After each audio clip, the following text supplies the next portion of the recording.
So tonight we are looking at verses 16 through 23 of chapter 2 of Colossians. Colossians only has the four chapters. So we looked at the introduction 2 weeks ago. We've looked at mostly just the theology bit this month. And we'll finish up the theology section. And then the next time we look at Colossians, we'll pick up in chapter 3, which starts the ethics bit. And so really the main idea that we've gotten up to this point in Colossians chapter 2 is, long story short, the heresy, the false beliefs, the false teachings, they're from demons. That's kind of the main summary of what we looked at last week and a little bit the week before. So let's read the first couple verses here, 16 through 19. Therefore, don't let anyone judge you in regard to food and drink, or in the matter of a festival or a new moon or a Sabbath day. These are a shadow of what was to come. The substance is Christ. Let no one condemn you by delighting in ascetic practices. Let no one condemn you by delighting in ascetic practices and the worship of angels, claiming access to a visionary realm. Such people are inflated by empty notions of their unspiritual mind. He doesn't hold on to the head, from whom the whole body, nourished and held together by its ligaments and tendons, grows with growth from God. Okay, so let's look at verse 16. Therefore, don't let anyone judge you. Now, I want to look at that word therefore. You might not remember last week. We were talking basically about how Christ was fully victorious, how what he did is completely sufficient, how he is completely God. So since he is completely God and what he did is completely sufficient, we don't need anything else to save us.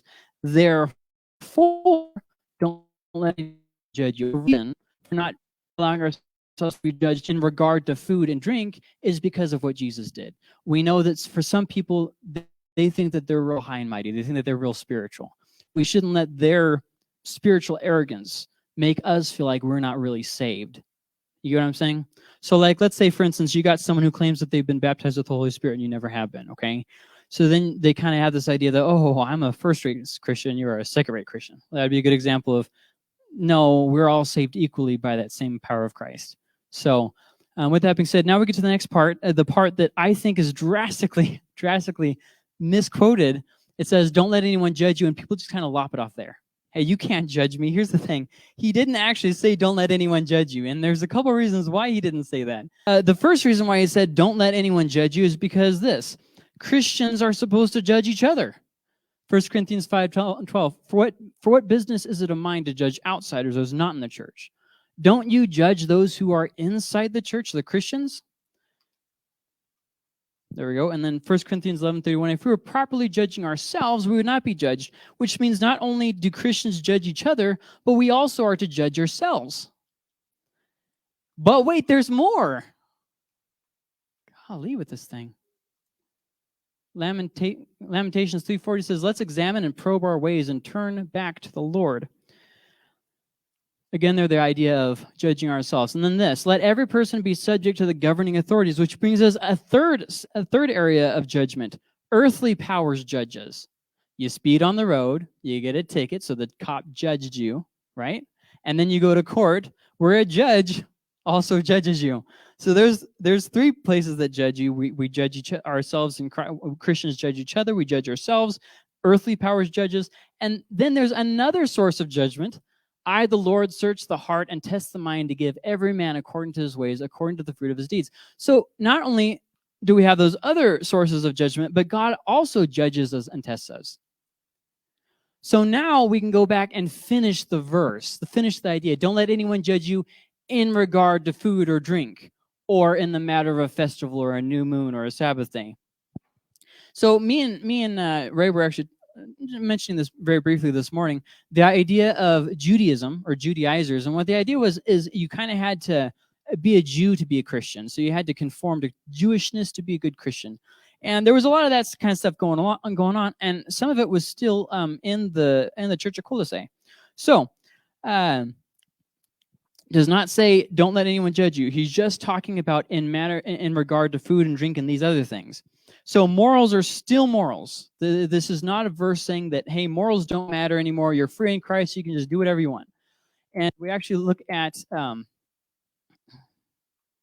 there we go. that takes us to the idea of how then do we take the Old Testament laws and apply it to us? Well, there's a real basic idea that I'm going to give you right now. It's not overly accurate in the sense of it doesn't really apply to every single law, but it gives you the basic idea to help you get through the law a little bit easier. And then once you understand the basic concept, you can go and understand the law correctly. So the basic idea is this, that the law is broken up into three different types of laws. There's ceremonial or ritual, there's judicial, also called civil, and then there's moral, which is also called moral. And these are the three kinds of laws that there are all throughout the law of Moses.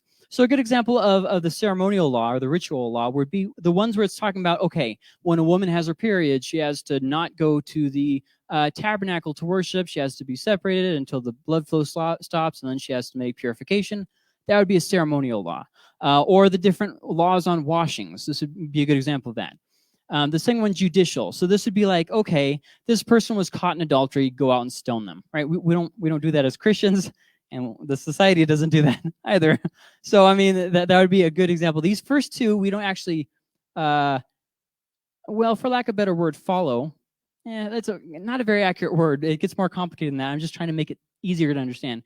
And then the third category of laws in the Old Testament is the moral laws. This would be like, love the Lord your God with all your heart, soul, strength, and mind. That would be a moral law. These are laws that still apply to us today. Now, like I said, that is a very, very dumbed down version of the issue, but that gives you a basic idea. And when you look at it, just consider it something like this. Jesus fulfills the first two, and he doesn't free us from the third. So maybe that would be an easier way to understand it. So, he makes us as pure and right with the Father. We don't have to do all the ceremonial and judicial stuff, but we aren't freed from living a moral life. Now, to add another layer onto that, the Old Testament laws are basically broken up into two subdivisions. The first one is moral laws, and then the second one is applications of those moral laws. And I know this sounds kind of confusing, so I'll just kind of, I have some notes here to just kind of make it simpler. A moral law, that first group would be like, don't worship other gods. An application of that law would be the law where it says, don't trim the edges of your beard, because that's how they worshipped the pagan gods of the time. So you have two laws: don't worship other gods, don't trim the edges of your beard. For us looking to 3,500 years back, we say, oh, this is super outdated, but it really wasn't. God gave them a law, don't worship other gods, and then he helps them to apply it in different situations. You guys are trimming the edges of your beard in worship of this God, so, don't do that. That would be an example of how you shouldn't worship other gods. So I hope that this kind of brought a little bit of clarity.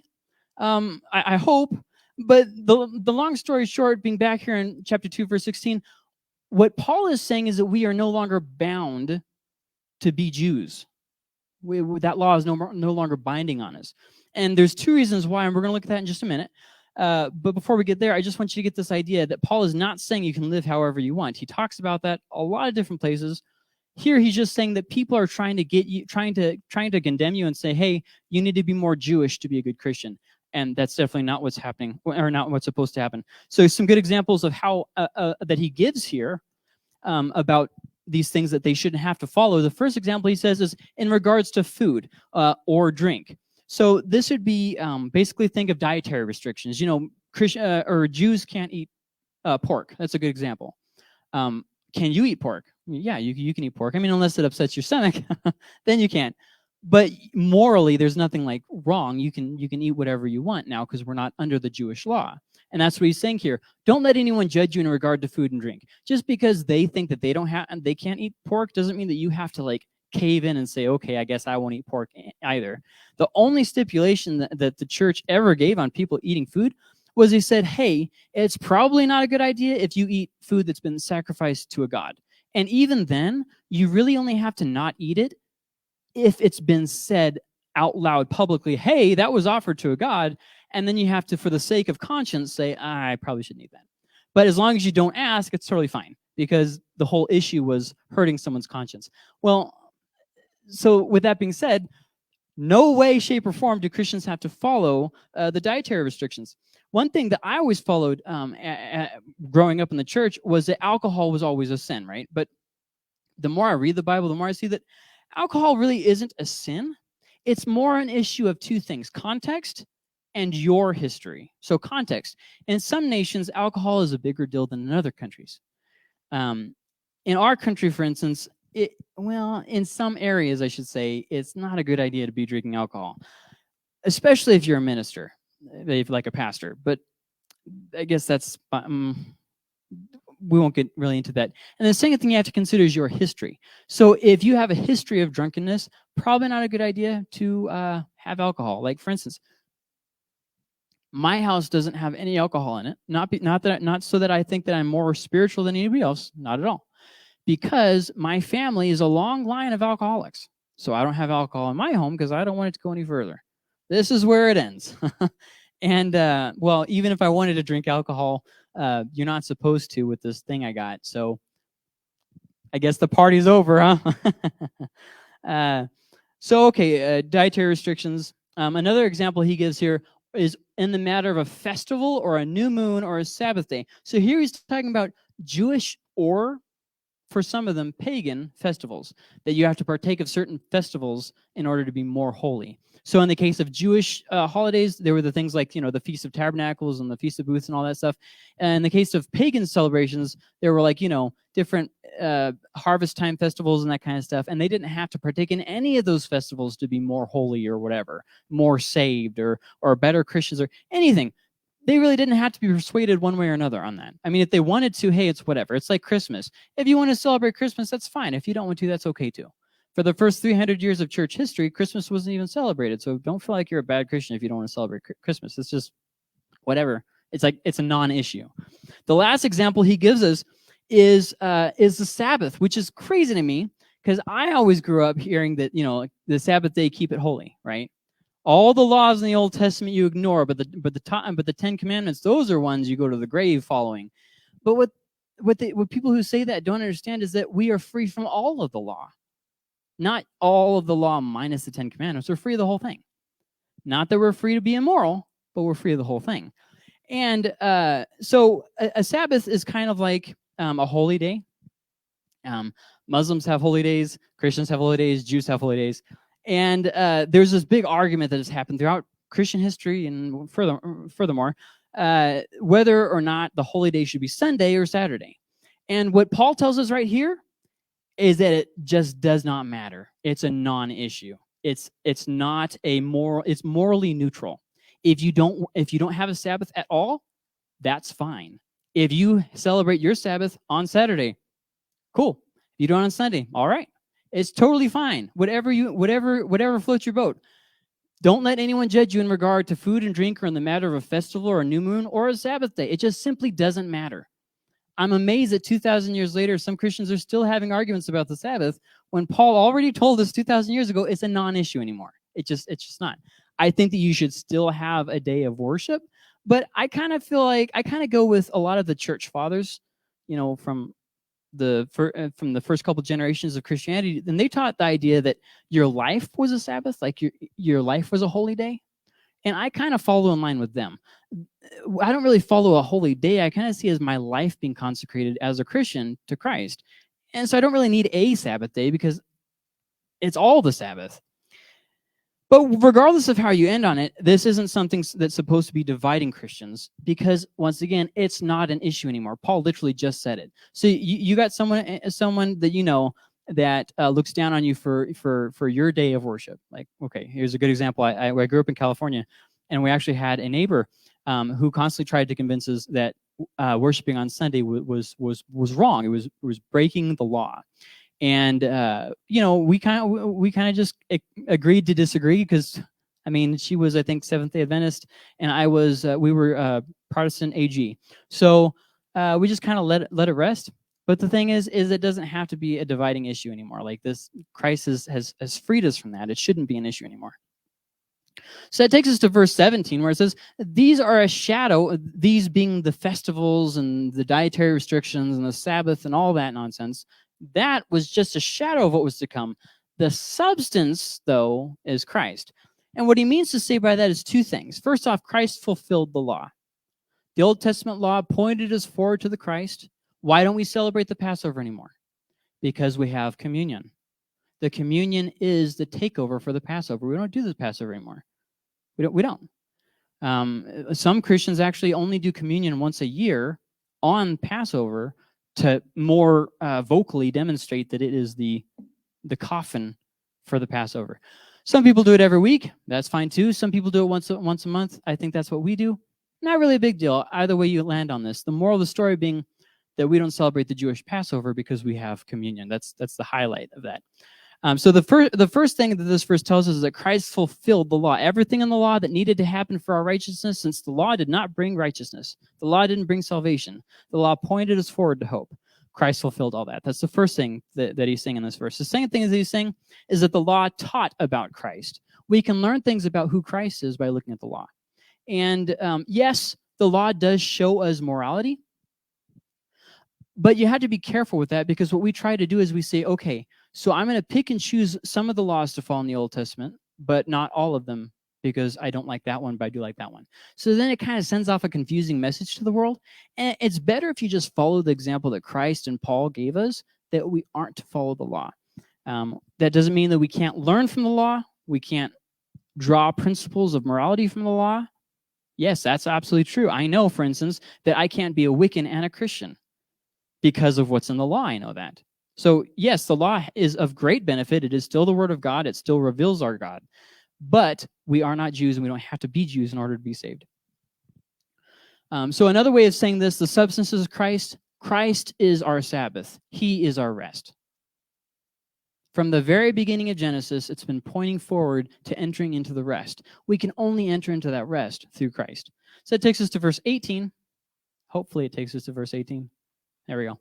Let no one condemn you by delighting in ascetic practices and the worship of angels, claiming access to a visionary realm. Such people are inflated by empty notions of their unspiritual mind. So let's kind of take this apart. If you're like me, you have no idea what the word ascetic means.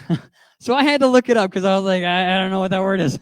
So ascetic simply means abstinence or a life of extreme discipline. So maybe a way of helping you to get that would be to say a monk.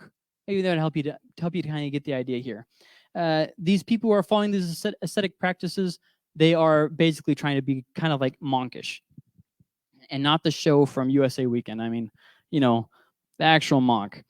So some ideas that these kinds of people try to do is separation from the world. We're so holy that we can't even touch people because we might get dirty. And the thing is, it's going to be real hard for salt to be salt in the world if it doesn't actually come in contact with the world, right? It's going to be real hard for Christians to witness if they can't actually talk to the world. It's going to be real hard to be an example when you don't ever actually get seen by the world. Another thing that they did is they had this whole idea of higher enlightenment. I just have a deeper understanding of Scripture than you do. I just have a better understanding. Another thing is spiritual arrogance. I've just really gotten far. I've really made it. I'm doing good. Another idea is separation from the rest of the church. So these hooligans, they need to do the regular thing of coming every week. But I've really grown, and me and God have like this special relationship. So I really don't even have to come so frequently because I just have, I've already attained that level of understanding, not like you guys. And so I can just kind of, do whatever I want whenever I want because, I've just reached that level. And so this is kind of the ideas that these kinds of people had.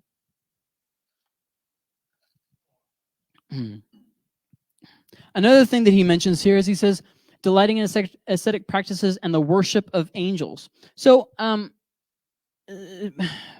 people still do some of these things. So I'm going to kind of just try and look at it from a couple different angles. The first thing I want to say is maybe seeing angels everywhere. Oh, that was an angel. Have you ever seen those people who constantly talk like they're having these mystical little encounters like every day? Oh, I talked to another angel this week. And it's like, I kind of doubt that, but I mean, I guess I can't disprove it. But they're always claiming these mystical encounters. Another thing that they do is not just seeing angels everywhere, but they claim all these mystical encounters all the time. I was worshiping and I saw this vision. I was dreaming and the dream had a meaning. It's like not every dream has a meaning. And not every time that you daydream does it mean that it's a vision. Yes, it can be from God. I'm definitely not diminishing that. We see that all throughout Scripture, but that doesn't mean that every single time is it that. And so he says their worship of angels. I don't necessarily think that means always intentionally worshiping the angels, but it should definitely include that. There are some people who are delighting in the angels and seeking an angel to come and speak with them and seeking for an angel, that kind of stuff, really worshiping them, making the whole focus on angels. Excuse me. But for some people, it's more like just wanting to be like an angel. In fact, you see a lot of people talk like this at different funerals, where they say, "Oh, they're an angel. They're God's angel now. God must have needed another angel." We don't die and become angels. Angels are servants. You don't want to be an angel. Do you want to be a servant for the rest of your life? You know what I mean? Like, angels were created as God's messengers. Not that that's not great and everything, but the Bible says we are created for a little while lower than the angels. The idea being that then we will be higher than the angels. So I don't think that I want to go up just to be demoted. It doesn't sound like the best idea to me. And honestly, remember that angels are God's servants, so they're still doing things. Those who have died and have entered into rest, they are resting. They're not God's messengers.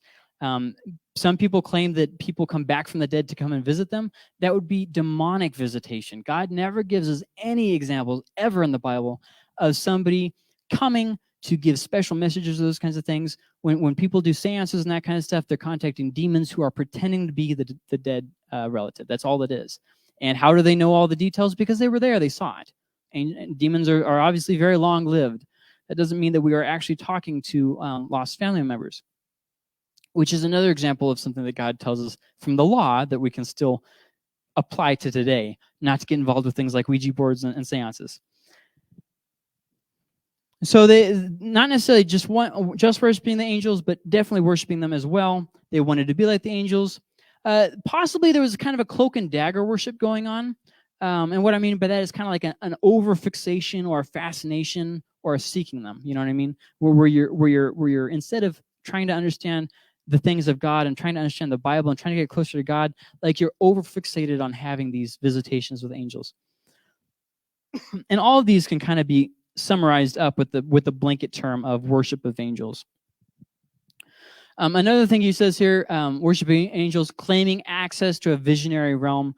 These would be the things, kind of like I already mentioned just a minute ago, where I said special dreams and visions. Every time that you have a dream, it's always a message from God. What did it mean?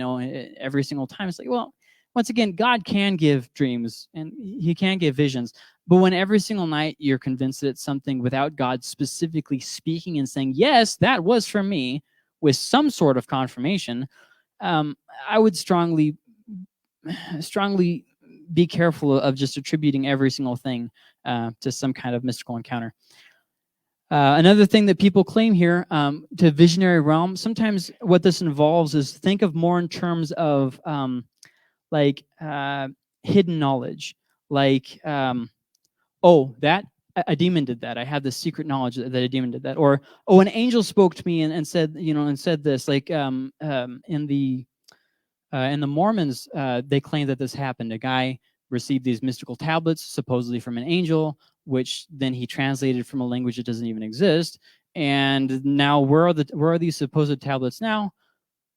No one knows. There's just, who knows? It was at Jehovah's Witness. I am right. It's Mormonism, right? Okay. For a minute, sometimes I get the two confused just because you study one and the other, and then they just kind of become this spider web, and you just kind of have to step back a little bit. So this hidden secret knowledge, sometimes people have, with this whole visionary realm idea, sometimes they go to scriptures and say, you know what, I have this secret meaning from the scriptures which are hidden from others. And then it usually follows something like this. And I've received special revelation about aliens. Or something like that. Sometimes it's the government. Whatever. It always starts out that same way. I was reading in the Bible, and rather than trying to understand what the passage originally meant to the people who originally received it, or what the prophet meant when he spoke it at that time, I'm going to throw all that away, and I'm going to move past 3,500 years of history. I'm just going to say, hey, this could possibly potentially be applied to the situation nowadays. It's like, well, you really have to understand what the Bible means before you can apply it to some far out there theory. And so you really got to watch out for those kinds of things because they're all over the place. They were all over the place back here. All these people claiming these visionary realms, these super enlightened places, and it's just not overly has any basis to it. They love how spiritual and special it makes them, and oh look, I have this special enlightenment. I'm so in tune with God. But the thing is it doesn't actually doesn't bring worship or draw attention to Christ. People who have these visionary realm experiences, the worship of angels, the ascetic practices, it doesn't actually do anything to bring people to Christ, to worship Christ more, to highlight Christ and his activity. All that it really does is get the attention on me. I have had this dream. I have had this vision. I have had these encounters with angels. Or it has this over attention to experience and beings. And you see a lot of different cults do this. I'm walking in my enlightenment, and I'm walking in my empowerment, my anointing. It's all about me. And this being over here, it's like, where does Christ fit in all of that? Because all I heard was me and this mystical encounter. Those are the only things I heard. It didn't make me say, hey, praise the Lord. It didn't help me say, hey, I now understand Christ on a deeper level. All that it's done is brought the focus on me. And that's really how you can tell a lot of the difference between the fake stuff and the real stuff. And I think that's one of the things that you're really seeing with what Paul is talking about. He's talking about these people who are delighting in these ascetic practices, worship of angels, access to visionary realms. Nowhere in here is there anything that says they help people grow in holiness. They help people grow in the saving knowledge of Jesus Christ. He never says any of that here because it has nothing to do with Christ or salvation or any of that. Such people are inflated by empty notions of their unspiritual mind. So this leads to the idea of false humility, okay? Because he says here, such people are inflated by empty notions of their. So what is it? What is? Let me before we get to that, I forgot to mention this. One of the reasons that angels sometimes are deemed as worthy of worship is because maybe they're in heaven and we're not. So maybe that's something that we need to get in. And then sometimes it's our own hurt that draws us in to seek the supernatural. Like we lose a loved one and we just kind of have a hard time coping, so we seek for some kind of mystical encounter. And I already looked at these questions before. Does it bring growth? Does it bring attention to God and worship to Christ? Is it bring those kinds of things? And Paul's answer to all of those questions is no, it's not doing that. So now let's look at this idea of humility, because he was talking there about how it just inflates. So there is a pride, which everybody knows what pride is. That's, you can't be told what to do. I know everything. I'm the answer to all the problems. But sometimes we think that there's this thing, false humility, and we think that is being humble, and it's not. So false humility is stuff like, oh, I'm so lowly. I'm just a worm. Grasshoppers are spitting on me. How do we know that that's false humility? Because it's all about me still. Just because I'm not glorifying myself, I'm so great, doesn't mean that the answer is to say I'm so terrible. The focus is still on me. It's false humility. But instead, what real humility is this. Instead of thinking less of yourself, it's thinking of yourself less. You're thinking of yourself in light of God. So this is God's goodness. And in contrast to that, here am I. And we start to see the difference between us, that I'm not good. God is good. But God has done something in me, and all the glory is his. See what I mean? Like where you can land somewhere on the spectrum between I'm so terrible and I'm so great, to where the focus actually gets turned towards God, and God can use anything. And then that leads us to the path of real humility. So he takes us to this idea of such people are inflated by empty notions. And when he talks about inflated, what I think he's talking about is these people seem humble. They seem like they are more spiritual. They seem like they really, spiritually, they got it together. And maybe they even see themselves as being humble. But secretly, these kinds of people are arrogant. And how do you know that they're arrogant when they seem so holy? Well, there's a few things. First off, they're not concerned with the growth of all. They're not concerned with the growth of everybody in the church. That's the first little thing that should clue us in. They think that they are spiritual, but they are unspiritual. Because true religion as Paul talks about here, and James talks about it too. I hope I got that verse down. Yes, I did. True religion isn't about, look at how good I look. Look at how holy I look. Look at my clothes. Look at my humble attitude. Look at all the different things that I say. I'm a fountain of wisdom. That's not it. This is what it is. To look after orphans and widows in their distress, and to keep oneself unstained from the world. So James is talking about, the mark of true religion being a closed mouth. He's talking about the mark of true religion being serving people. And he's talking about true religion being doing. How do you know that these people are not really all that these inflated, empty notions? How do you know that these kinds of people aren't really spiritual, even though they look so spiritual? Because they're not doing anything for the kingdom. They're not serving people.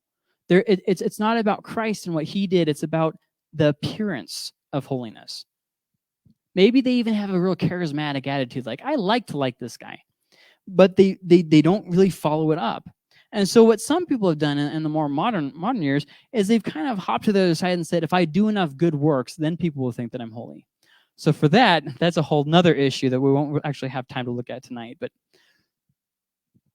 so it says they're inflated by empty notions of their unspiritual mind. So this is a little graph that will help you. Unspiritual mind, which leads to empty notions, which leads to inflated persons. And we'll get to this in just a second. Let's look at what the NIV says. Do not let anyone who delights in false humility and the worship of angels disqualify you. Such a person also goes into great detail about what they have seen. They are puffed up with idle notions by their unspiritual mind. And I think that the NIV kind of helps you to break it down. So now that we've read it in the NIV, let's go through these things. They have an unspiritual mind, which leads to empty notions, which leads to an inflated person. And so I have some examples written on the PowerPoint. An unspiritual mind, they're self-focused. It's not about Christ. And whereas they have the appearance of holiness and the appearance of righteousness, there's no Christ in the equation. And so because they have an unspiritual mind, it leads to empty notions. Empty notions an example of an empty notion would be separated for cleanliness. Okay, I need to be holy and pure, so I need to keep myself unstained. So I'm going to withdraw from everybody else and get alone here in my closet. And that's going to help me to be more spiritual than you. So ideas without a basis for that idea. And that leads to being an inflated person. I'm really doing good spiritually. I've got it. I've got things down. I've got this whole Christian thing down. I'm reading my Bible every day. I'm praying. I got a handle on it. It's all about me still. Again.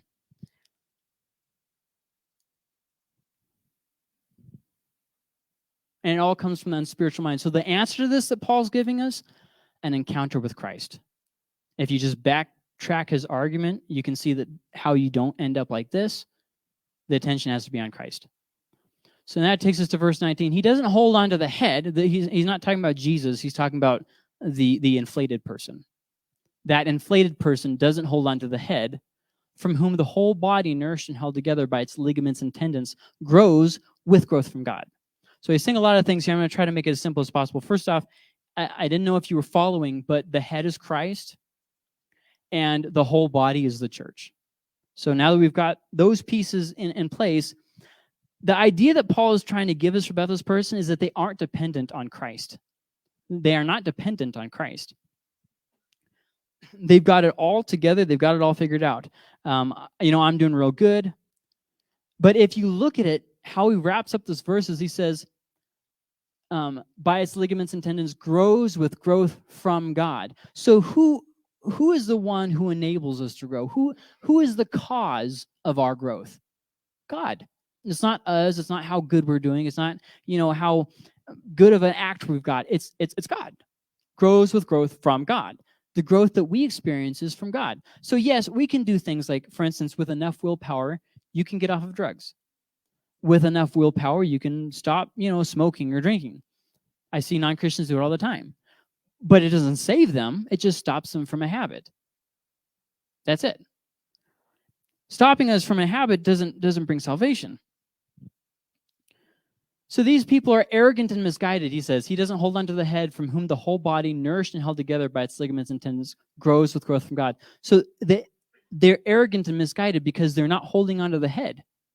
They're not holding on to Christ. They're not dependent on Christ. And they're not growing with the church. So right there, Paul just gave us two different checks to see if we're arrogant and misguided, like these people. First off, is a dependence on the church. Do you see yourself as dependent on the church? So we are all part of one body. We all belong to one another. We are all bound together. We are all responsible to one another. He doesn't hold on to the head, from whom the whole body, nourished and held together by its ligaments and tendons. The whole body held together. The second check that he gives us is not just dependence on the church, which we are supposed to be dependent on the church, but this whole nonsense of you don't have to go to church.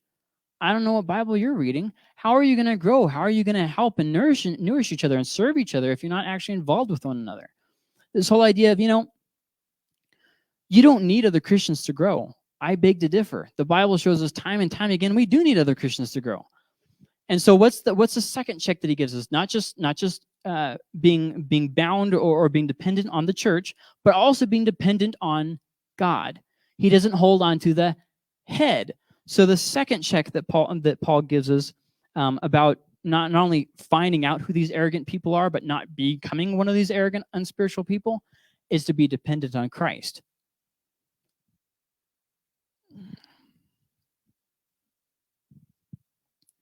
So in some circles, they have these different, different spiritual clubs and those kinds of things. They have these different initiation rites that take you into like secret orders, and they have hidden knowledge in those secret orders. And but what we see in Christianity is that Christianity has stood the test of time, and you don't actually need some ordination, some secret order, what's it called when you're inducted? I guess induction is good enough. You don't need some secret order to be inducted into. We are saved by Christ. We hold on to the head. We don't have these secret rites that we perform, like some kind of cult or something like that. And Christianity has stood the test of time, whereas these other kind of cultic groups, they haven't stood the test of time. I mean, you look at, for instance, Mormonism has only been around for a couple hundred years. Same for Jehovah's Witness. I believe the 1800s was when both of those started. Spiritual Christians are actually not depending on Christ, and which is the ironic thing. We're looking at Christians and saying, wow, they've got it all together. They're so spiritual. They're so good. But the truth is, if they're not depending on Christ, they're not really even a Christian, but they look like a very humble and spiritual person. Oh man, I want to be like that person. The whole time, they're not even depending on Christ. He doesn't hold on to the head, from whom the whole body, nourished and held together by its ligaments and tendons, grows with growth from God. Okay, this next couple verses will end us on the theology section. If you died with Christ to the elements of this world, why do you live as if you still belong to the world? Why do you submit to regulations? Don't handle, don't taste, don't touch. All these regulations refer to what is destined to perish by being used up. They are human commands and doctrines. Although these have a reputation for wisdom by promoting self-made religion, false humility, and severe treatment of the body, they are not of any value in curbing self-indulgence. So let's look at this verse by verse. If you died with Christ to the elements of this world, why do you live as if you still belong to the world? So a way of saying this is that we as Christians, we've died to the flesh. And if you haven't grown up in the world, maybe you don't know what that means. The flesh is like the sinful man. It's our human nature. It's the temporary nature that is passing. Even now, I mean, there will be a day when we enter into the resurrection, we take off this human nature, and we're all prone to sin. It's just something in us. We have a draw to sin. We're born as sinful. When we go on sinning after that, and that would be the flesh. And so we died to that flesh, though, when we accepted Christ, and as we live for Him, that we die daily by living for Christ instead of living for us. So if you died with Christ, that's what he's talking about there. That we've put to death we don't live for ourselves anymore. That's a good way of saying it. But we live for God.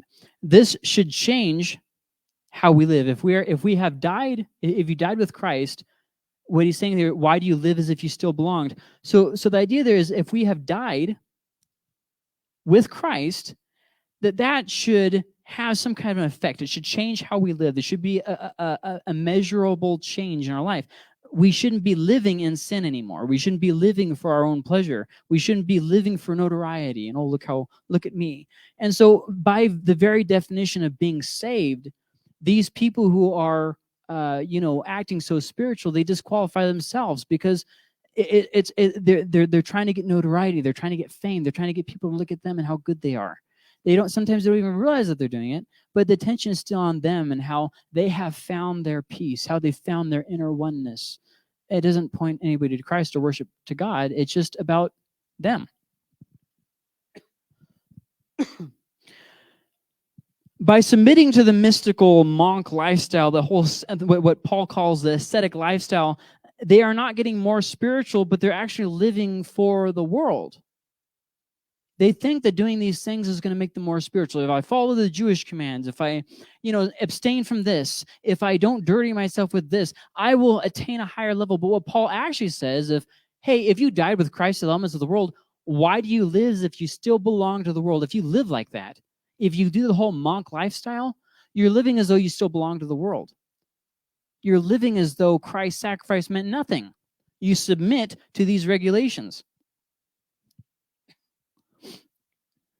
So that brings us to verse 21, where he says, "Don't handle, don't taste, don't touch," and he's quoting the things that they're saying. They're saying, don't taste the pork, for instance, or don't touch this or don't do that, and they have all these regulations that they made, and so he's definitely not saying, "Hey, live lawless." He's not saying that. And we've already looked at it a little bit. He's not saying, "Hey, adultery and drugs are okay," because, hey, don't handle, don't taste, don't touch. And I've actually talked to people who said this. Well, Colossians says, don't handle, don't taste, don't touch. And Paul is saying that's not what we have to do anymore. So you can't tell me not to do drugs anymore. And that's definitely not what he's talking about. He's talking about these ultra Christians who think that you have to become Jewish to be Christian. He's not talking at all about abstaining from drugs. It's a good idea to abstain from drugs because the Bible tells us about having a clear and sober mind. I mean, these are things that he's definitely not talking about that. He's addressing the ascetic claims of some higher understanding. Hey, don't eat pork. You have to celebrate the Passover and somehow, condemn yourself to Judaism all over again. And let's see what else. You have to embrace these mystical encounters. There's actually a church out in California. It's called Bethel, and they had this whole thing that they were doing about how there was gold dust falling from their vents or something like that. I don't know if there actually was gold dust. I don't know if it appeared there supernaturally or not. What I do know is none of this brought any glory to God. It was all about, oh, look, we have gold dust in our vents. That was it. Like, that was the highlight of the thing. And we have all these mystical encounters. It's like, but it's not producing righteousness. It's not producing holiness. It's not producing a growth in people being saved. It's producing spectacles. It's producing people getting real hyped up on emotion without actually anything being produced from it. You know what I mean? And I'm not saying, well, I guess I am kind of saying this. That's what cults do when they try and get people. They try to harp on emotions. And by doing that, you get people to agree to things that they really shouldn't be doing, but they feel it. And so because they feel it, that must mean it's good. And I will say this before we go to the next verse. There's sometimes people get this idea that in order to keep the peace, because we all say we need to be peacemakers as Christians, right? We all need to be peacemakers as a good thing to make peace. We all know this. So somewhere along the lines, we have this idea that we have to somehow try to keep the peace by submitting to heresy. You know what I mean? Like, that's not of God, but I'm not really going to say anything because I don't want to rock the boat. And that's not good. And the problem is that when we do say something like, hey, that's not really biblical, inevitably we get the people saying, you can't judge me. But I just showed you a bunch of verses that shows that we are supposed to be judging each other. We're supposed to make sure that what is happening here is of God. Like, if I bring in a bull in here and say, hey, let's slaughter this and offer this up as a burnt offering, I hope at least one of you is going to say, hey, no, let's not. I hope. And that's kind of the idea here, is that, yes, it's good to keep the peace and those kind of things, but if the only way to keep the peace is by submitting to the heresy, that's not good. See, sometimes people think that any conflict whatsoever is bad, but it's not. Conflict can be good if it's leveraged in the right way. A good example of that would be somebody bringing in false teachings like they are in the city of Colossae, And Paul's like, hey, no, we're not going to do that. Is Paul's letter causing conflict? Yeah, it's causing conflict. Is it a good conflict? Well, it's addressing a need, so yeah, it kind of is. So I mean, not all conflict is bad. And Paul is tapping into this and saying, hey, it doesn't really matter about rocking the boat. You guys need to stop this. I don't know why there's an empty slide there, but keeping the peace by submitting to heresy is not good, and it doesn't actually produce peace. You think that, hey, if I don't rock the boat, it's going to be better off. But that's not what happens. As Paul is talking about here, there's actually these ascetic people who are teaching these false things. They're already rocking the boat. And so Paul has to enter into conflict with them in order for the boat to stop rocking. Because so long as a problem exists, you can't just brush it under the rug. It has to be addressed. It has to be aired out. It has to be, acknowledged. So verse 22, which we're almost done. We got this one and the next one, and then we're all done with for tonight and with chapter 2. All these regulations refer to what is destined to perish by being used up, and the regulations being the whole don't touch and all that stuff. All these regulations refer to what is destined to perish by being used up.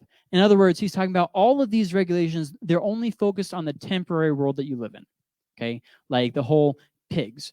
And the resurrection, pigs aren't going to matter. Okay, this world is going to burn up. It really just doesn't matter. And they are human commands and doctrines. They're not God's commands and doctrines. He's not saying here that commands and doctrines are a bad thing. He's saying that these are human commands and doctrines, not God's commands or doctrines.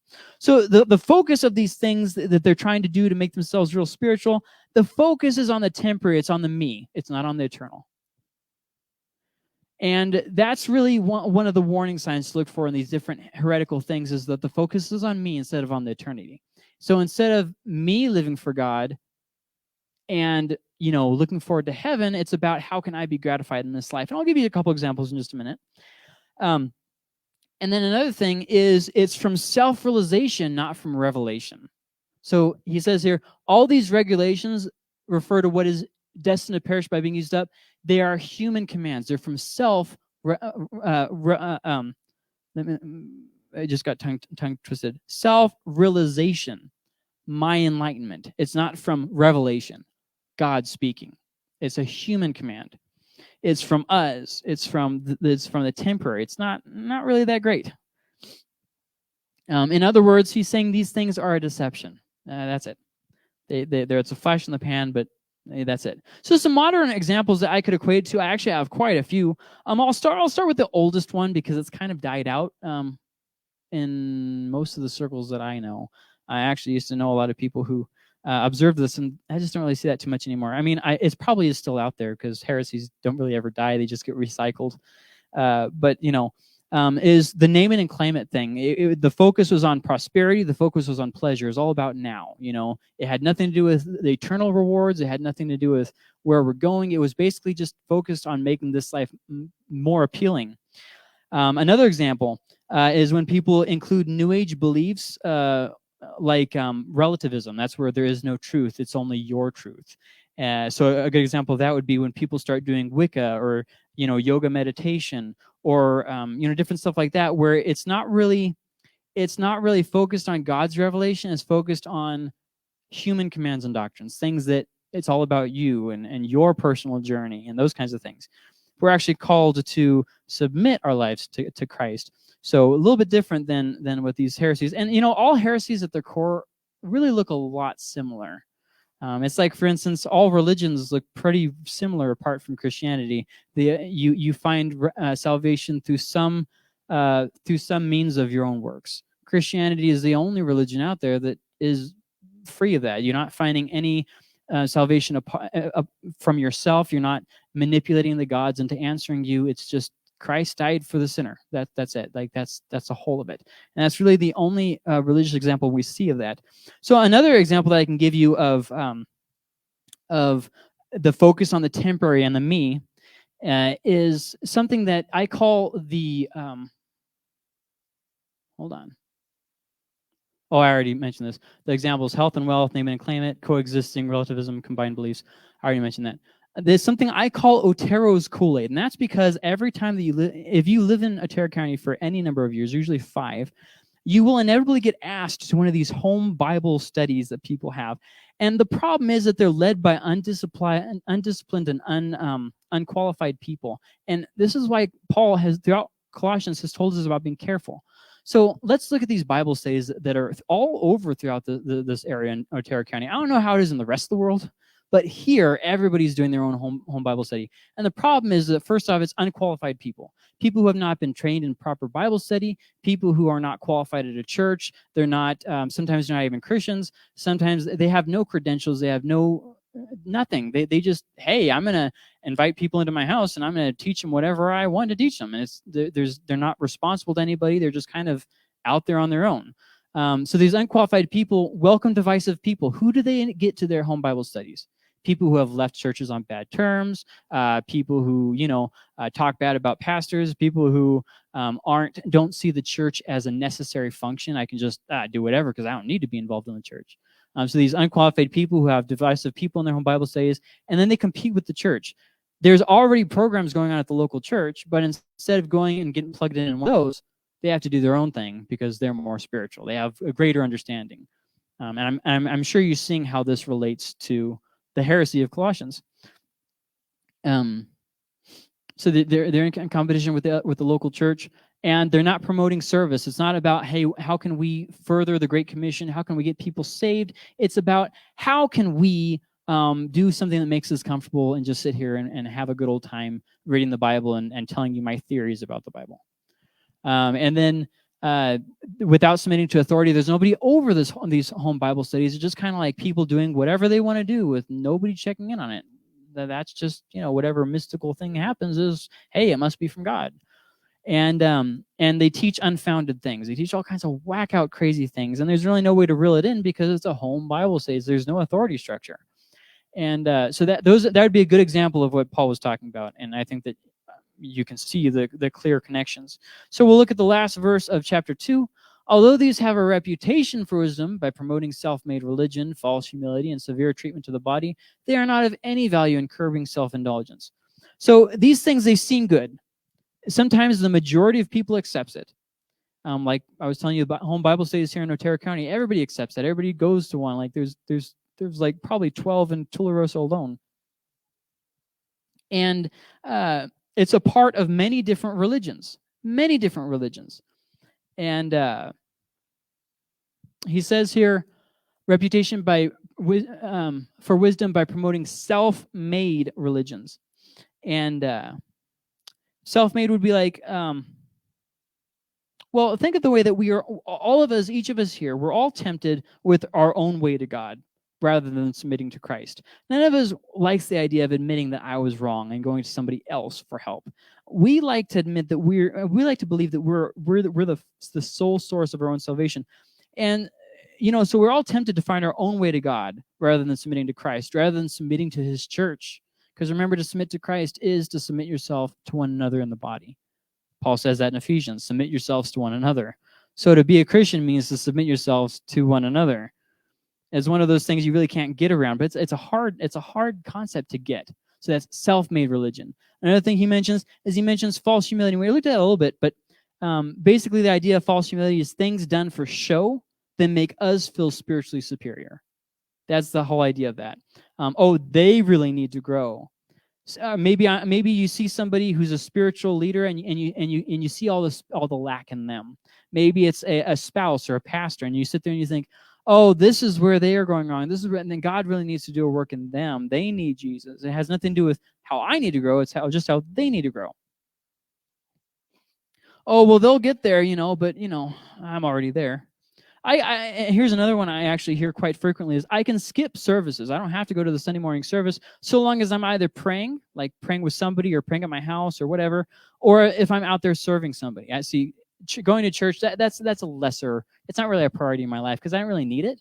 So while other people are listening to the sermon, I can go and interrupt the service or pray with people, or maybe go out in the community and pray with people and that kind of stuff, because I don't really need church. It's not really something that's a top priority for me.